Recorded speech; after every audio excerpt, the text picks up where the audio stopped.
Olá, boa noite a todos. Nós estamos começando mais uma live do Tributário Atual. Então, esperar aqui o pessoal entrar. Ó, a minha mãe, minha fiel e mais importante, né, a audiência. Então, pessoal, hoje, ai, tudo bem? Ai, que legal ver tanta gente entrando. Oi, mãezinha. Bom, pessoal, a primeira coisa que eu quero falar, vamos aguardar, oi, amor. Nós vamos aguardar o Dr. Gustavo da Gama entrar. Essa é a nossa última live do mês de junho, porque a gente está em prazo de encerramento de declaração de imposto de renda da pessoa física. Como vocês sabem, eu também sou contadora, então isso é uma época de muita demanda para mim. Boa noite, Cris. Então a gente está fazendo essa live hoje e vai retornar as nossas lives agora no mês de julho, com muito conteúdo legal para vocês. A gente já tem a presença confirmada da doutora Micaela Dutra e Olá, diversas Ali. outras. Oi, Gustavo, boa noite. Boa noite, tudo bom? Tudo bem? Bom, eu queria inicialmente, né, pro pessoal que não conhece o professor Gustavo, oi Carla, nós vamos falar hoje sobre ICMS e mercadoria digital. Então, professor Gustavo, eu gostaria de agradecer imensamente ter aceito meu convite para participar aqui da live do Tributário Atual. Para quem não sabe, né, o doutor professor Gustavo da Gama é mestre e doutor pela UERJ em Direito Público, é sócio do escritório Renault Zatar da Gama, é procurador do município do Rio de Janeiro, tem uma série de livros, artigos publicados, né? Foi de grande importância para a minha carreira acadêmica aqui, né? Ele foi revisor da minha dissertação, né? Contribuiu muito, me avaliou, né? Ainda bem que me deu 10. Bom, doutor Gustavo, é um prazer a gente te ter aqui. E enquanto a gente espera um pouquinho para o pessoal entrar, né? Claro. A gente vai esperando, então, só para eu introduzir aqui o assunto, pessoal. O que a gente vai tratar hoje? Por que é tão importante essa live? Eu não sei se vocês chegaram a ver nos stories ali, que inicialmente eu perguntei se sabiam o que era mercadoria digital. E muita gente, quase a metade, disse que não sabia. E daí depois eu perguntei se sabiam como se tributava a mercadoria digital. E esse aí, 81% das pessoas colocaram que não sabiam. Então, o que a gente objetiva hoje aqui com a nossa live, que eu, né, falei com o Gustavo, vou deixar aqui já desde já. Gente, façam perguntas, né? Olha que oportunidade bacana de ter uma pessoa tão gradada quanto o professor Gustavo aqui com a gente. Então, assim, façam perguntas, vamos tentar interagir, porque basicamente, assim, digital, estamos cada vez mais, em virtude da pandemia, estamos todos em casa, né? Grande parte do tempo, pelo menos bem mais do que se ficava anteriormente. Então, acredito eu que o mercado vai ser cada vez mais digital, né? Então, eu vou passar a palavra para o professor Gustavo, que eu acho que ele pode começar explicando para nós melhor o que é, então, a mercadoria digital. Bem, Aline, primeiro queria agradecer pelo teu convite, dizer que é uma satisfação estar aqui, poder falar um pouco sobre esse tema que eu tenho pesquisado bastante, como você testemunha lá na nossa UERJ. Temos vários colegas próximos, nossos amigos, que pesquisam esse tema e para mim é uma satisfação realmente falar com você que estudou com a gente lá na UERJ, fez um trabalho excelente, foi aprovado, é mestre lá pela escola da UERJ, e você tem acompanhado que esse tema da economia digital, de fato, tem chamado muitas pessoas a estudarem lá na nossa linha de tributário do mestrado e doutorado da UERJ. De fato, Aline, você colocou muitas pessoas sequer têm noção do que significa esse termo, mercadoria digital. Então, mas eu tenho certeza que se você perguntar para as pessoas o que é um filme, o que é uma música, o que é um software, o que é um Word, 100% das pessoas vão dizer, claro, todo mundo sabe o que é um filme, todo mundo sabe o que é uma música, todo mundo sabe o que é um software. E a mercadoria digital nada mais é do que a forma moderna que nós temos para acessar esses conteúdos que são tão antigos. A música, um filme, o software. A diferença é que, não muito tempo atrás, quando a gente pensava em comprar um filme, quando a gente pensava em comprar uma música, um CD, ou mesmo comprar um software, um Windows, um Word, um Office, um pacote Office, a gente comprava dentro de caixinhas, né? A gente ia na loja e comprava essas coisas. Comprava o CD, comprava o filme, aquele filme que a gente gostava, a gente comprava e aquela caixinha ficava lá em casa. A gente comprava até em caixinha o próprio software.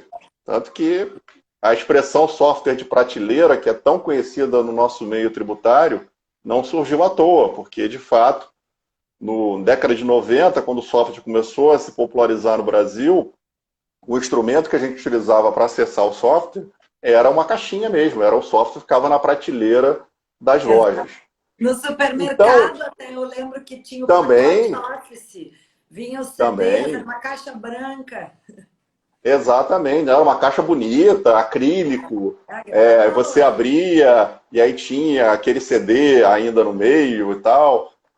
Então, a mercadoria digital nada mais é do que uma forma da economia digital para a gente acessar esses conteúdos. A grande dificuldade do tratamento tributário da mercadoria digital é justamente porque o ICMS, que é o imposto que a gente vai abordar com mais detalhes aqui, o ICMS foi todo construído historicamente a partir da realidade da mercadoria corpórea.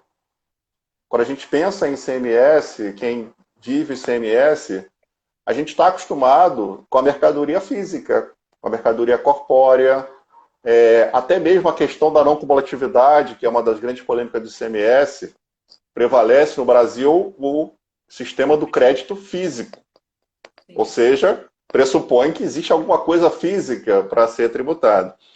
Ora, quando você traz para o ICMS essa realidade do intangível, que é a mercadoria digital, aliás, essa expressão mercadoria digital, deixar claro que não fui eu que inventei quando sugeri para você o texto, o tema da nossa live, eu não inventei. Essa é uma expressão que é usada no próprio convênio CONFAS 106, que é o convênio que traz todas as polêmicas sobre a tributação do software. A expressão que é utilizada é justamente mercadoria digital.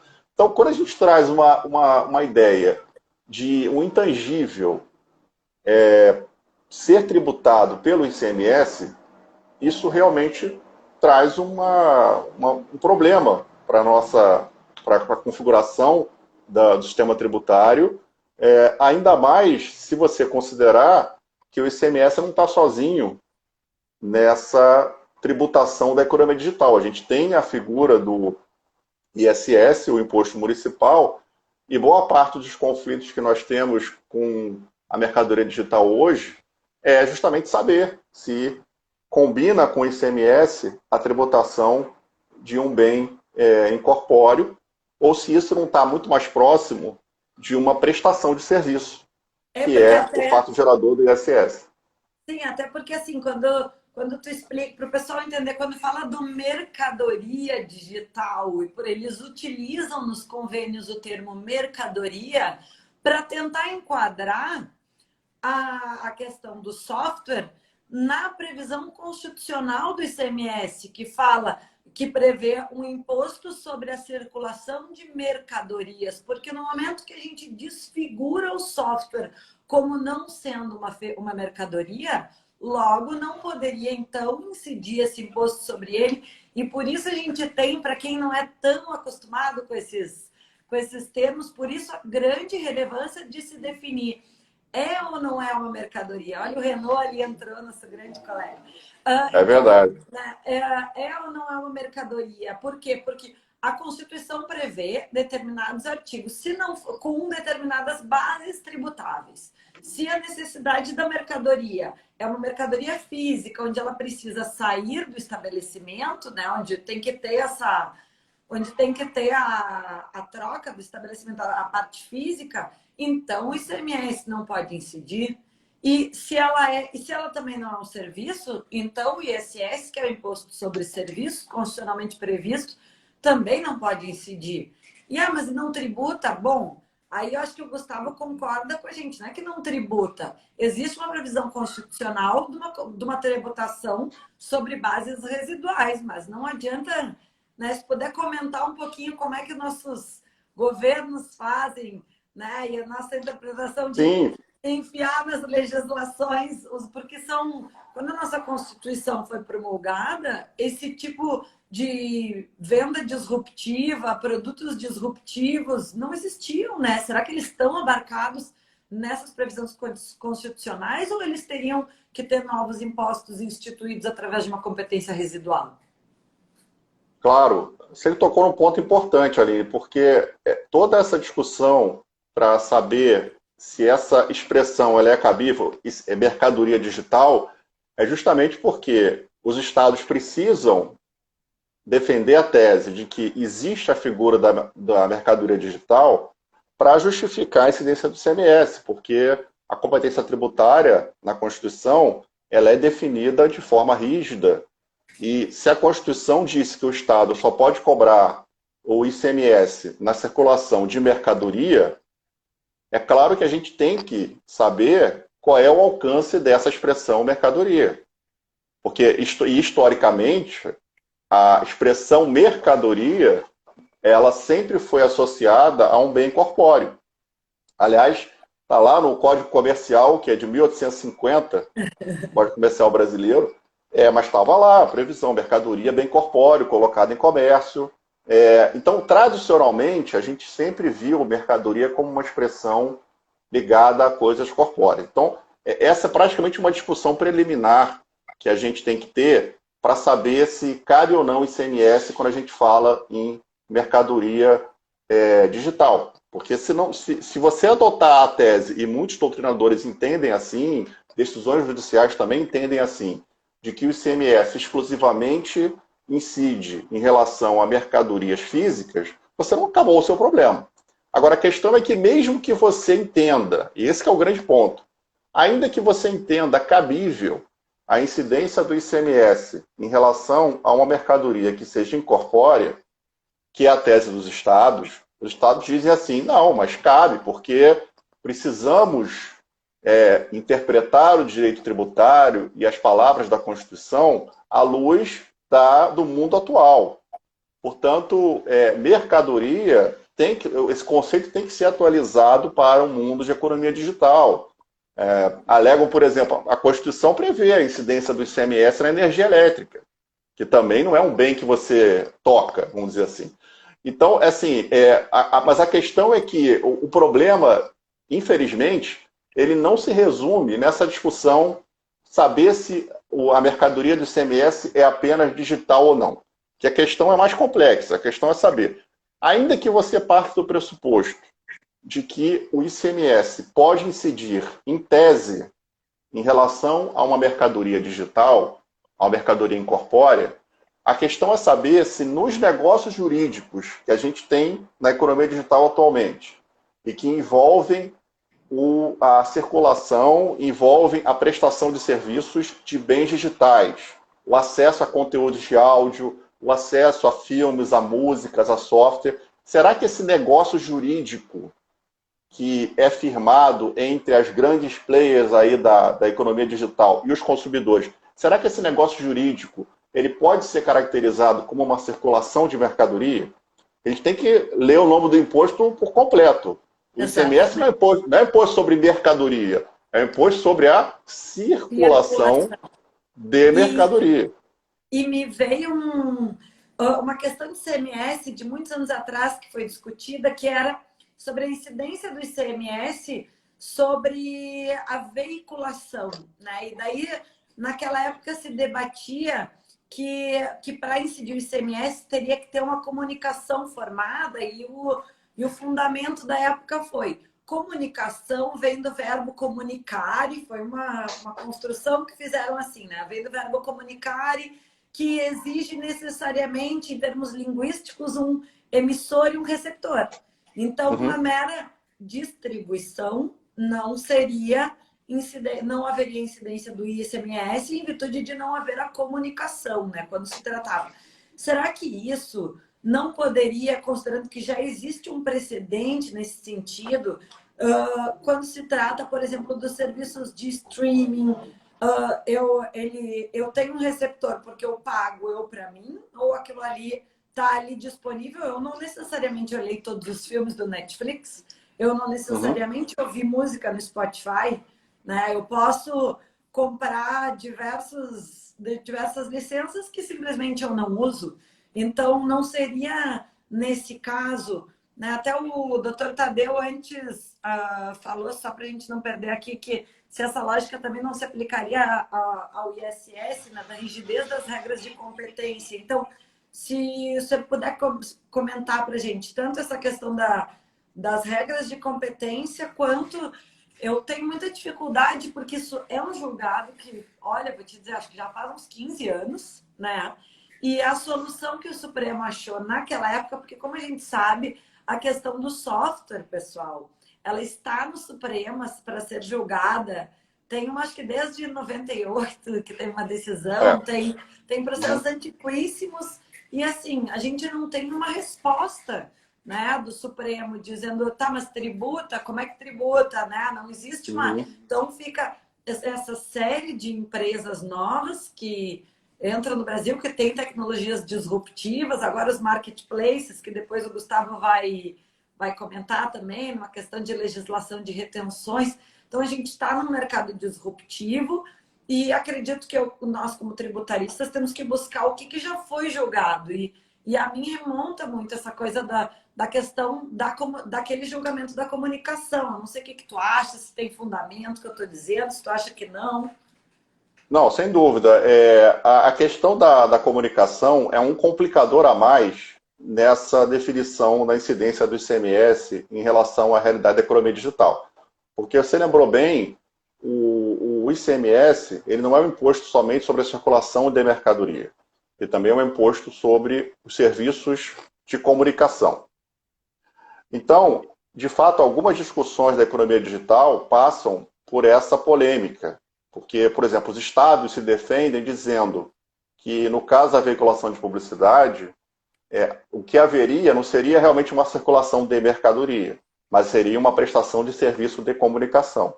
Só que a jurisprudência, ao longo do tempo, como você colocou, construiu uma série de requisitos para que eu caracterize um verdadeiro serviço de comunicação. Até porque a jurisprudência tributária, ela sempre interpretou a incidência do ICMS sobre serviços de comunicação com a Lei Geral de Telecomunicações debaixo do braço. E a Lei Geral de Telecomunicações, ela tem uma definição de serviço de comunicação. E que, inclusive, é diferente do chamado serviço de valor adicionado. A própria lei define isso. Então, a jurisprudência, de fato, ela caminhou no sentido de limitar o conceito de comunicação, tanto que é majoritária a tese no sentido de que o imposto devido na veiculação de publicidade é o ISS. E a tese que era majoritária em relação à veiculação de publicidade, agora se tornou lei, porque a Lei Complementar 157, ela incluiu esse item na lista de serviço do ISS para dizer que isso é uma prestação de serviço. Então, eu acho que o cenário da veiculação de publicidade ele está um pouco mais claro do que o cenário do software, que você colocou. No caso do software, realmente, a gente tem uma história que é a principal mercadoria digital, de fato, é o software. Né? É a mais relevante dentro dessa ideia. E o Supremo, aí, nesse ponto, realmente tem uma jurisprudência pouco acidentada, porque ele adotou uma decisão em 98, estabelecendo que o software chamado de prateleira, foi a expressão que ganhou o nome, o software de prateleira, como ele era um produto padronizado, vendido em larga escala, sem especificações do encomendante, ele se equipararia a uma mercadoria. Então, poderia ser tributado pelo ICMS. O ISS só caberia, em tese, se eu tivesse uma encomenda de um software personalizado a partir de especificações do encomendante, porque aí a figura do serviço está mais próxima. Só que o Supremo decidiu isso em 1998. Que Em esses serviços 1990. existiam, né? Não, no tempo que o software era, como a gente falou no início, de prateleira. Só que a prateleira não existe mais software de prateleira. Mas ficou aquela decisão do Supremo e os estados, eles se sentem vamos dizer assim, na possibilidade de tributar o ISS muito em função desse julgado de 98. Porque os estados, o Supremo já disse que eu posso. Só que a decisão foi em 98. Em 2003, foi editada a nova lei do ISS, a Lei Complementar 116. E a Lei Complementar 116, ela traz lá no item 1.05, como fato gerador do ISS, o licenciamento de uso de programas de computador. Então, quando o Supremo julgou o caso lá em 98, não havia Lei Complementar 116. Ok? Só que, para complicar ainda mais, o Supremo, em 2009, 2009 ou 10, mais ou menos, ele julgou uma medida cautelar numa ADI 1945. Em medida cautelar, era uma lei do Mato Grosso, que estabelecia a possibilidade de incidência do ICMS no download do software. Veja que a tecnologia já foi evoluindo, né? Primeiro você tinha o software na caixinha. Online. A prateleira, botaram outros produtos lá na prateleira. O software já não cabia mais. Então, o Supremo em 2009, 2010, julgou o caso em medida cautelar, não no mérito da ADI, julgou, ele disse que em tese caberia o ICMS no download do software. Aí isso animou ainda mais os estados. Mas o Supremo, nesse precedente, não ponderou a questão da lei complementar do ISS. E aí, o Supremo, então, tomou essa decisão, na medida cautelar o 945, e só agora, coisa de um mês mais ou menos, o Supremo retomou o julgamento. Veja, 11 anos depois, praticamente, o Supremo retomou o julgamento do mérito da ADI 1945, em que ele vai definir se o download do software é ou não fato gerador do ICMS. Só que qual é o problema? O Supremo está julgando isso agora. O download do software já está ultrapassado também. Porque hoje em dia, você não faz mais download do software. Hoje em dia, o que você faz é uma conta, você tem uma conta na gigante da tecnologia e acessa o chamado Software as a Service, que é o SAS. Portanto, você tem uma conta, aquele software não fica na sua máquina, você tem uma conta e acessa as funcionalidades. Então, e aí, a grande dúvida é que o Supremo vai julgar uma ADI, o mérito de uma ADI antiga, em relação a uma tecnologia que já está ultrapassada. E nós temos outras ADIs propostas, agora mais recentemente, coisa de 3, 4 anos, em que as entidades do setor de software, elas ajuizaram essas ADIs basicamente por conta do tal Convênio 106 de 2017. O Convênio 106 de 2017 veio dar um amparo, vamos dizer assim, normativo para que os estados que já estavam embalados nessa vontade de tributar o software, eles tivessem um amparo num convênio. Então, a partir de 2017, que é a data, que é o ano de expedição do Convênio 106, que aí explicitamente colocou a incidência do ICMS, mercadoria digital, estabeleceu regras de retenção, regras de responsabilidade. A partir de 2017, os estados se animaram ainda mais para a tributação do ICMS, e aí começaram a chover as ADIs no Supremo, agora mais novas, né, mais recentes, questionando. E essas ADIs, praticamente todas elas, partem do seguinte pressuposto. Esse é um conflito que foi resolvido pela Lei Complementar 116. Então, o setor como um todo, eles advogam que são contribuintes do ISS, porque cumpre a Lei Complementar 116 do ISS. Então, esse é o panorama, vamos dizer assim, da discussão.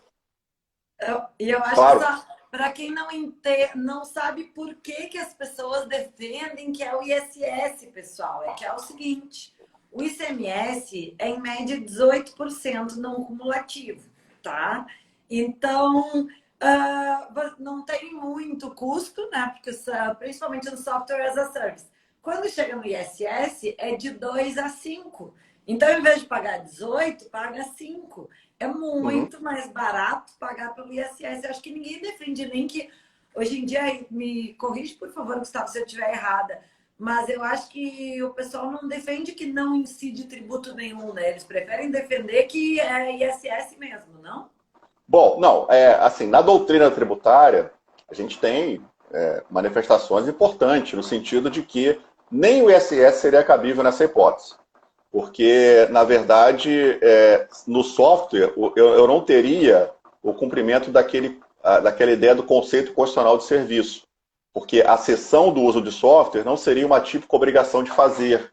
E não sendo uma típica obrigação de fazer, não poderia sequer ser cobrado o ISS. Portanto, há correntes doutrinárias, autores importantes, dizendo esse item da lista de serviços, da Completar 16, ele é inconstitucional, porque eu não posso tributar uma coisa que não é serviço. Agora, você está certo, assim, pelo menos o que eu pesquiso, as associações de classe do setor, que ajuizaram essas ADIs mais relevantes, todas elas, todas as ADIs que eu vi, nenhuma que eu achei defende a não tributação nem pelo ISS. Elas defendem que o Estado não pode cobrar o ICMS porque esse potencial conflito de competência já foi resolvido pela Lei Complementar 116, que estabeleceu a cobrança do ISS. E a gente sabe que pela Constituição, artigo 146(1) da Constituição, cabe à Lei Complementar regular os conflitos de competência. Portanto, a tese amplamente majoritária nas empresas, no setor em si, é pelo pagamento do ISS e pela declaração de inexistência de tributação pelo ICMS. Eu acho, inclusive, assim, quando a gente está tratando ainda do download de software, né, dessas questões mais antigas, por mais que eu concorde com a teoria que não tem nada de mercadoria aí, né, a meu ver, isso não existe, para mim, todo software é uma seção, quando ele não é customizável, né? Todo software é uma seção de direitos de uso, né? Então, essa é a minha opinião, né? Mas quando se tem o software as a service, me parece mais visível ainda essa incongruência de tentar encaixar num tipo constitucionalmente previsto que não condiz com a realidade. E a gente tem muitos julgados que não, no sentido do software, mas onde a legislação não pode criar novos conceitos, né? Então se tem que usar os conceitos que se tem, né, os conceitos não necessariamente de direito privado, mas o que então de fato é o software, né? Então Uhum. a própria tradução de quem criou isso, se é um software as a service ou software como um serviço, ou seja, eu tenho um serviço prestado por uma tecnologia que eu fiz. Ninguém tira nada de lugar nenhum. Tu não tem direito de baixar, tu não tem direito de repassar, não é teu. Se não pagar a licença, vai deixar de ser teu. Então, assim, eu acho que além disso, ainda tem, até quando a gente estava comentando hoje sobre a decisão sobre a incidência do CMS, do que o Supremo julgou na questão do arrendamento mercantil de aeronaves, né? Acho que tu pode comentar para nós. Sim. Que, pessoal, basicamente o que é? O Supremo já se manifestou, né, em repercussão geral, no sentido de que quando as aeronaves são compradas através de arrendamento mercantil, que é os leasings internacionais, se ela não antecipar o valor de compra, não incide o ICMS, porque na verdade aquilo é uma locação, né? Então, quando e hoje em dia esse software as a service muito se utiliza de softwares do exterior, né? A questão se compram licenças de qualquer lugar do mundo. Então, até que ponto isso aí não está abarcado, né? A gente vive hoje sob uma sistemática de precedentes, né? Que o nosso tribunal está cada vez mais nesse sentido, principalmente se inspirando no sistema americano de precedentes, que ele tem que ser respeitado. Então, para a gente ter um overruling, que seria o suplantar uma decisão, tem que ser uma coisa muito esporádica, né? Então, se tu puder comentar Claro. um pouquinho sobre isso para a gente, eu te agradeço. Você tocou no ponto fundamental, Aline, porque um dos grandes argumentos que são veiculados nas ADIs contra a incidência do ICMS na hipótese de software é justamente essa questão que você colocou. O Supremo, quando julgou a repercussão geral envolvendo o leasing de aeronaves, que os estados queriam tributar pelo ICMS a entrada das aeronaves no Brasil por meio de leasing. O Supremo ali estabeleceu, em repercussão geral, é bom que se destaque isso, a tese de que a incidência do ICMS ela pressupõe sempre a transferência jurídica da propriedade da mercadoria. Que, aliás, é uma tese que a jurisprudência brasileira adota já há algum tempo. A gente sabe que é um entendimento tradicional. O STJ também pensa assim. Temos a súmula 166, a transferência de mercadoria entre estabelecimento do mesmo contribuinte não é fato gerador do ICMS. Quer dizer, tudo isso caminha no sentido do quê? De que o ICMS pressupõe a transferência, uma compra e venda, a transferência jurídica da propriedade. No caso do leasing internacional, não havia isso, porque quando a mercadoria entrava no território brasileiro a título de leasing, você não tinha transferência jurídica da propriedade. E no caso do software, é justamente o que ocorre. Você também não tem transferência jurídica da propriedade. Tem O que uma você mera faz... posse, Oi?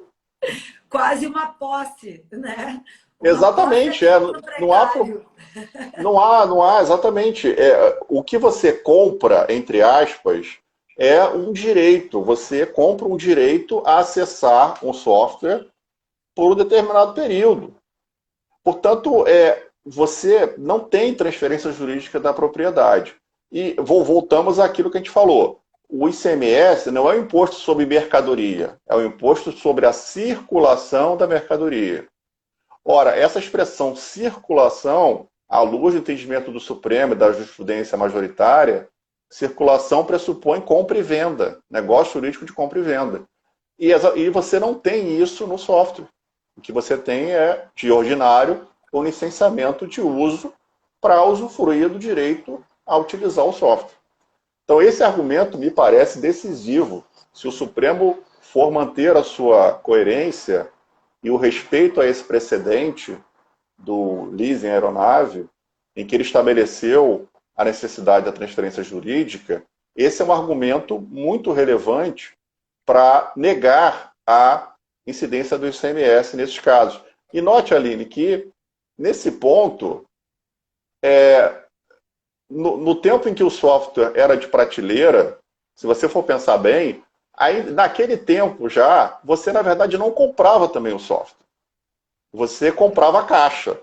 Mas o que você comprava ali era aquele número, né? Aquela licença que você tinha que digitar na internet para poder abrir o seu software. E aí vinha aquela mensagem, né, do Windows dizendo para você assinar, você faz um contrato de licença de uso ali. Você, na verdade, também não comprava o software ali. Aquele software padronizado, você comprava a caixinha, botava na sua máquina, assinava um contrato de cessão de direito de uso com a Microsoft. Então, isso era assim no software de prateleira, isso era assim no download. O download é a mesma coisa. Você também não comprava o software. Você fazia o download para a sua máquina, mas para você fazer o download para ele começar a rodar na sua máquina, você assinava um contrato de prestação de serviço com a Microsoft, com a empresa que te forneceu o software. E agora, com a realidade mais moderna, que é o software as a service, em que você não precisa nem da caixinha, nem do download, basta você se cadastrar no site da Microsoft, no site de uma empresa, para você passar a usar aquele software. Aí eu acho que com muito mais razão fica claro que o que tem ali não é um negócio jurídico de compra e venda. O que tem ali é o oferecimento de uma utilidade de uma empresa de software em favor de um consumidor. Então fica mais evidenciado, a meu ver, que não dá para cogitar realmente de ICMS nesse caso. A meu ver também fica muito complicado. Deixa eu ver as perguntas que o pessoal está falando. O Moisés aqui colocou, doutor Moisés, considerando o volume que a economia digital tem tomado, não seria o caso de reformar o sistema para uma tributação mais clara, inclusive para redistribuir a carga sobre o consumo geral.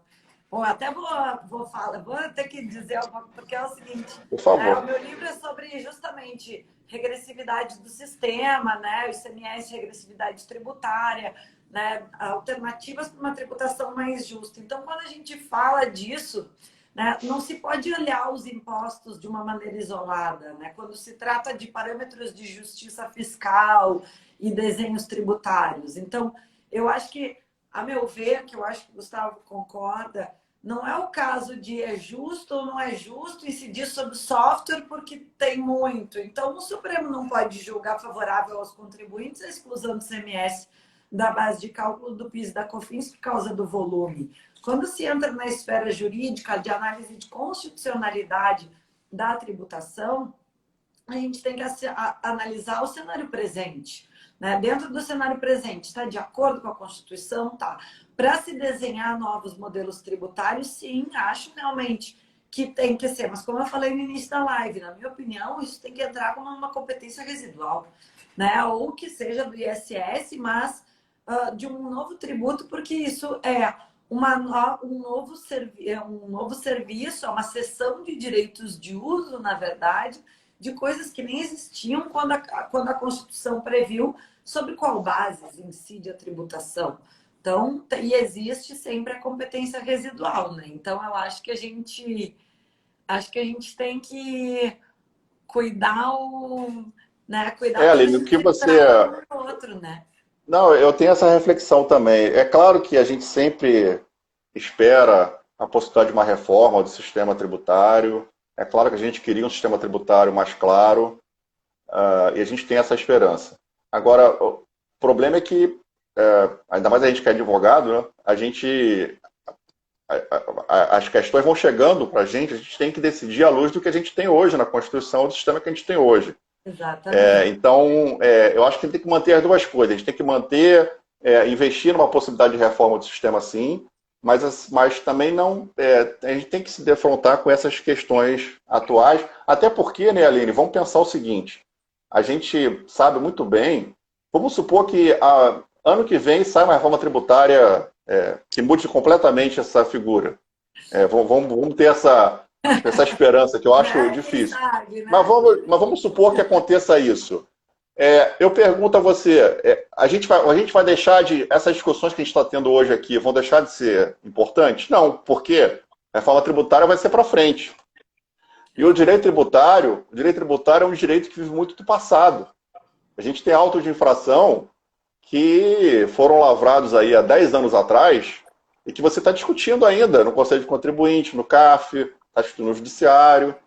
Então, ainda que a gente tenha uma reforma que mude completamente o sistema, a gente vai continuar tendo que examinar essas questões aqui, que a gente está debatendo, porque a gente tem um estoque de débitos de auto de infração antigos que a gente vai ter que lidar. O E muitas advogado vai ter vezes que lidar. e bitributação, né? Porque o que acontece no caso do software, para quem não sabe?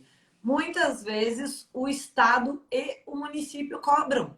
Então, agora Também. vocês imaginem a empresa, né, que é fornecedora do software, digamos que ela aceitasse no caso do ICMS. Então tá, ICMS é o seu software de prateleira. Não conheço o planejamento tributário da Microsoft no Brasil, mas eu imagino que eles tenham aderido ao ICMS por uma questão de segurança jurídica, porque mês passado eu comprei um Office novo e eu achei que eu ia receber um e-mail, né, com a coisa. E para minha surpresa, eu recebi um envelope pelo correio.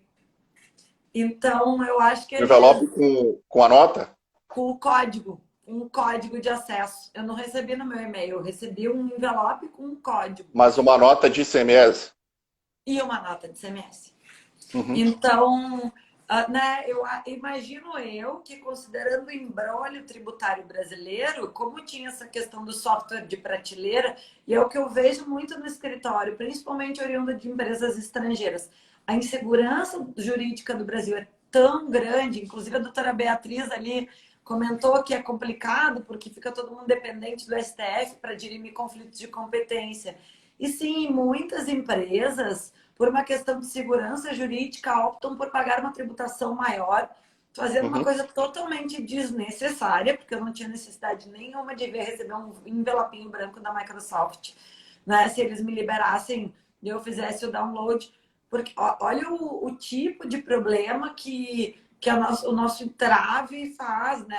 Eu assisti uma palestra na IBDF, quando a vida física ainda existia, a gente podia ir lá, que eu achei interessante. Eles estavam comentando que diversas empresas, essa questão da nota fiscal no Brasil ela é tão complicada, né? Aqui essa questão de emissão da nota fiscal, e às vezes é dos estados, às vezes é dos municípios, que muitas das Uber, Airbnb, coisa que em outros países eles não abrem necessariamente uma filial e tal. Uhum. Aqui todos eles têm filial para viabilizar a questão da emissão de nota fiscal, Praticamente todos, é verdade. né? Porque não tem como tu operacionalizar uma. Então, assim, a gente chega num nível de complexidade não só do sistema tributário, mas das obrigações acessórias oriundas desse nosso confuso Uhum. sistema tributário.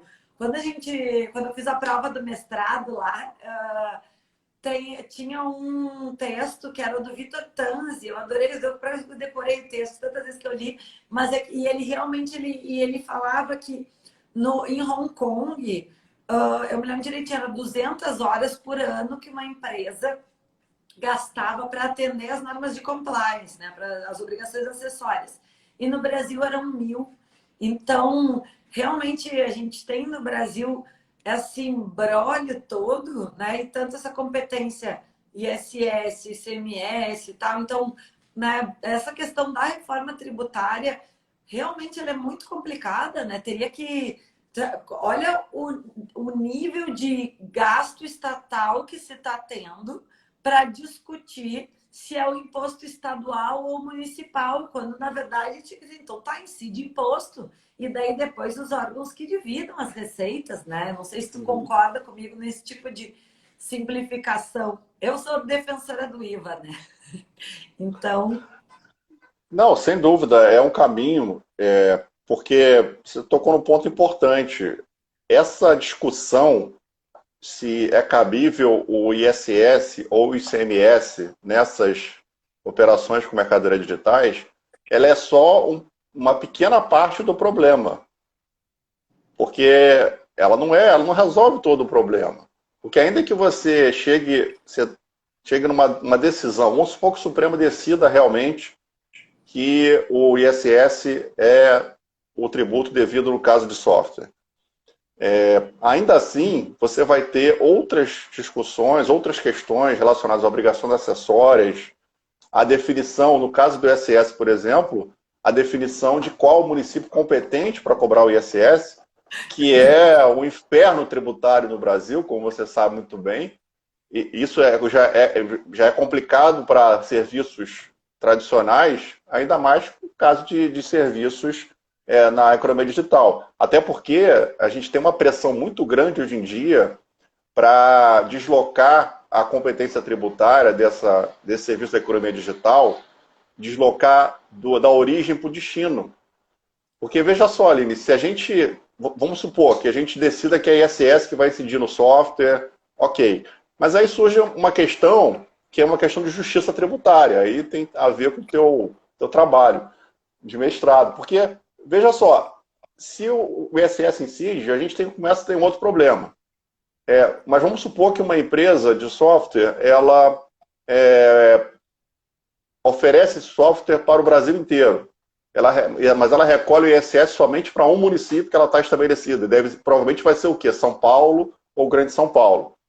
É justo que só um município rico como São Paulo, ou outros municípios em torno de São Paulo, fiquem com o ISS, se esse serviço de software, esse serviço digital é prestado no Brasil inteiro?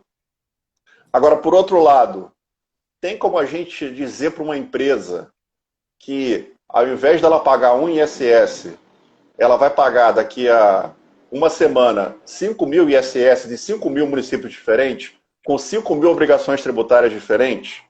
não, e isso Também ainda não a dá, gente né? tem qualquer artigo sobre isso.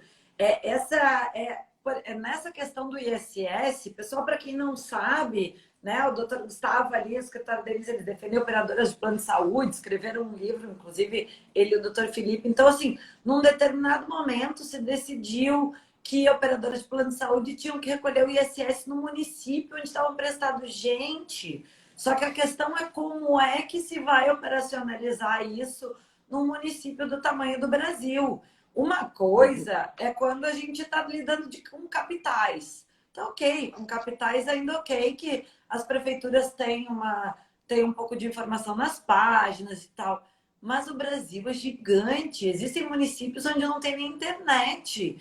E, né, ou tem bem pouca. E essas pessoas consomem software, elas consomem streaming, elas consomem todos esses novos produtos. E eu acho assim, isso até é uma questão democrática, né? Se está espalhando conhecimento através, dando acesso, a gente costuma dizer que aqui pelo Instagram, pela internet, né? Eu participei ali na OAB do Sul, a gente tinha um processo de interiorização, onde os advogados iam para o interior para dar palestra de graça, numa época que às vezes os professores, o conhecimento não chegava lá. Então, olha o problema de justiça, né? Então, assim, então tá, e daí, então, daqui a pouco, que é o que vai, quando se faz até concessões, os objetivos, existe uma restrição das concessões que, tipo assim, tá, por exemplo, de água, que foi meu TCC da faculdade, que eu me lembro que isso me chamou muita atenção.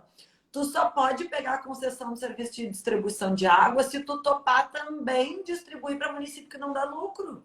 Porque senão eu só quero a concessão para atender Rio, São Paulo, Porto Alegre, capitais. Quem é que vai querer cacimbinhas lá, né? Então, né, eu acho que da mesma maneira, quando se está tratando desses produtos, então tá, como é que vai fazer isso? Né? Esse recolhimento é totalmente... E assim, esse custo de compliance, né, esse custo de obrigações acessórias, ele, gente, é iludido quem acha que azar é a empresa que vai pagar. Não é assim que funciona. Como é que funciona? A empresa analisa quanto custa prestar o serviço que ela vai prestar e inclui isso no preço. Então, não existe isso de são eles que pagam, gente, não. É o consumidor do produto, do serviço de uma determinada empresa que paga os custos de luz, água, telefone, funcionário, direito trabalhista e tudo. Então, é muito importante que exista também essa consciência por parte dos consumidores, dos usuários e de tudo se está num momento de pressão de reforma legislativa, reforma tributária. Acho que é importante todo mundo ter isso claro, né? Que hoje já se tem aquela meia dúzia de impostos que constam na nota fiscal, mas não constam todos, que adianta, né? Claro. Então eu acho que a gente, né, fica bem complicado. Agora que eu vi que estamos nos últimos 10 minutos da nossa live. Nossa, como foi? Como foi rápido, né? Passa muito rápido, né? É um tema que eu confesso que eu gosto muito. Eu comecei um contato maior ali na UERJ, né? Por mais que eu não tenha feito essa disciplina, né? E o professor Gustavo gentilmente me deu acesso ao material, daí eu consegui ler algumas coisas, né? A Tati, a Daniele Souza e a Tati fizeram uma cadeira, daí me contavam, são muito minhas amigas, daí eu ia lá, olhava o material. Espero um dia entrar no doutorado e fazer a disciplina. Então, eu vou deixar aqui nos últimos minutos a palavra para o doutor Gustavo, para ele fazer as considerações finais, né, pessoal, que a gente debateu incide ISS, não incide, né? Espero que tenha ficado claro, pelo menos assim, o que é chamada mercadoria digital, por que a gente concorda, não concorda. Deixem suas últimas perguntas aí, os últimos 10 minutinhos com o doutor Gustavo. Perfeito. Bom, eu só acho que a gente tinha que colocar, vamos trazer um pouco aqui para o Rio de Janeiro essa discussão, porque eu acho que a gente tem tudo para viver essa chamada guerra do software, o Estado querendo tributar pelo ICMS, o município querendo tributar pelo ISS, ela já estava muito acesa em São Paulo. Desde 2007, a Fazenda de São Paulo demonstrou a sua disposição de tributar o ICMS do software e o município também. O município disse que ia continuar tributando. A gente estava um pouco afastado dessa questão aqui no Rio de Janeiro, que a gente tinha um decreto, ainda do ano de 2000, no estado do Rio de Janeiro, em que o Estado do Rio de Janeiro dizia que não ia tributar o download do software. Decreto de 2000, que foi revogado em 2018. Esse decreto do Estado do Rio de Janeiro foi revogado simplesmente. E aí, mais recentemente, agora em abril, nós tivemos a edição de uma lei estadual, que é a Lei 87, esqueci agora o número dela, mas eu tenho anotado aqui. Peraí que eu tenho. 8795 de 2020. De 2020, exatamente. Essa lei, na própria disposição de motivos da lei, ela vem dizendo que veio para adaptar a lei do ICMS do Rio de Janeiro ao convênio 106 de 2017, que é justamente aquele convênio do CONFAS que possibilita a tributação pelo ICMS de mercadoria digital. E aí, nessa expressão mercadoria digital, a gente coloca tanto software como também conteúdo de áudio e vídeo, que é o streaming, o Netflix, e etc. Que também tem previsão na lei complementar do ISS. Então, eu acho que com essa lei, a 8795, que alterou a nossa lei geral do ICMS, que é a lei 2657/96, o Estado do Rio de Janeiro, e com a revogação daquele decreto que não admitia o ICMS no download do software, pelo menos na Secretaria de Fazenda do Rio de Janeiro, há uma disposição para se começar a tributar o software também no Estado do Rio de Janeiro. Então, eu acho que esse tema que já era muito discutido pelos tributaristas, mas muitos de São Paulo, que era uma realidade que eles estavam vivendo lá, no dia a dia, eu acho que tem tudo para chegar aqui no Rio de Janeiro essa discussão com força. Porque num cenário, no mundo pós-pandemia, a gente sabe muito bem que mercadoria digital, que já tinha uma relevância muito grande, é claro que a tendência é crescer cada vez mais. Portanto, eu acho que a gente tem que se preparar para começar a ver o Rio de Janeiro como mais um campo de batalha nessa disputa do software. Da criatividade do nosso fisco brasileiro, né?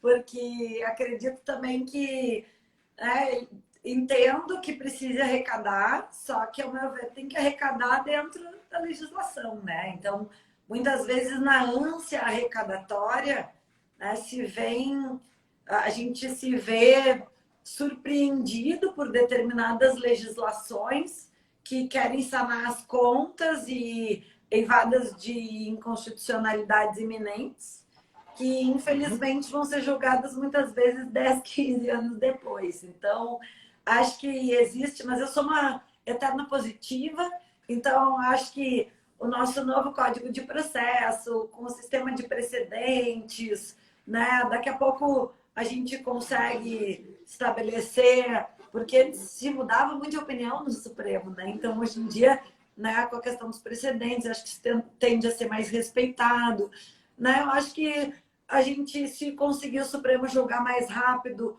o Executivo e o Legislativo vão ter mais cuidados em promulgar leis inconstitucionais, porque daí dentro da própria gestão deles surge o dever de devolver o tributo, e não na próxima gestão, 4, 5, 12 anos depois. Então, gente, eu acho que era isso, né, doutor Gustavo? Eu quero agradecer imensamente. Eu fiquei muito feliz de ter aceitado o meu convite, né? Admiro muito o teu trabalho. Pessoal, a live vai ficar disponibilizada aqui no IGTV. Ela demora uns 15 minutinhos para disponibilizar. E depois eu baixo ela e vou disponibilizar também no canal do YouTube.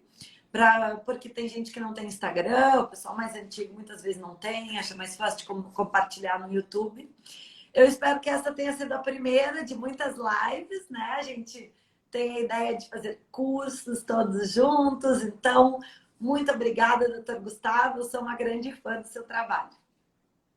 Muito obrigado, Aline, pelo convite gentil, obrigado pela conversa, foi muito agradável, cumprimento também a todos aí que nos assistiram. Boa noite para todos. Então tá, pessoal, boa noite, muito obrigada.